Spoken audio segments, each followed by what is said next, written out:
Tenim una administració, l'administració pròpia, que és la de la Generalitat Valenciana, que és l'encarregada de cobrir les nostres necessitats en matèria de sanitat, educació, serveis socials i dependència. A banda també té altres competències, de les més rellevants de les quals són la d'ocupació i la de política industrial, que sí que requeririen d'una salut financera que en aquests moments no tenim. I no la tenim perquè aquesta administració té l'obligació de fer despesa, però no té garantida la suficiència financera. En aquest problema estem i, baix el meu punt de vista, una solució a llarg termini podria ser el que el País Valencià tinguera una hisenda foral, és a dir, que el País Valencià tinguera hisenda pròpia, que recaptarà, igual que recapten País Basc i Navarra, els impostos de tota la ciutadania valenciana i que després se feren liquidacions a l'estat central el que corresponguera. Les empreses que són els principals proveïdors de les empreses que estan localitzades en Catalunya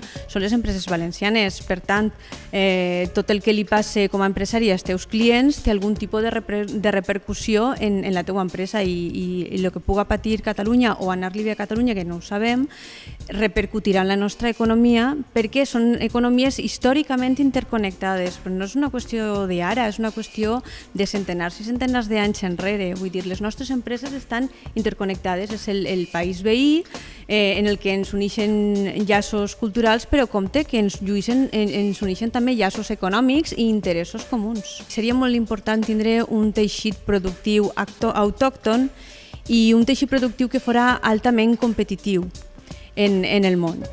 Aquest teixit productiu hauria de ser un teixit capaç de generar valor compartit, que és un concepte que ara està treballant-se molt en l'altra banda de l'Atlàntic, és a dir, tenir en compte la capacitat del teixit productiu per a generar valor econòmic, valor social i valor medioambiental. És el que anomenen economistes com Porter i Kramer el valor compartit.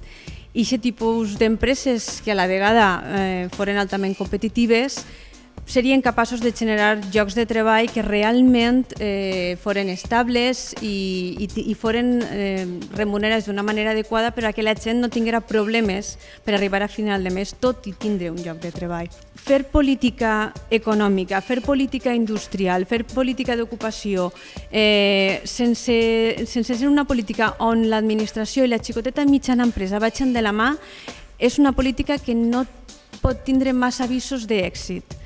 I aquest punt jo crec que és fonamental, i això no costa diners.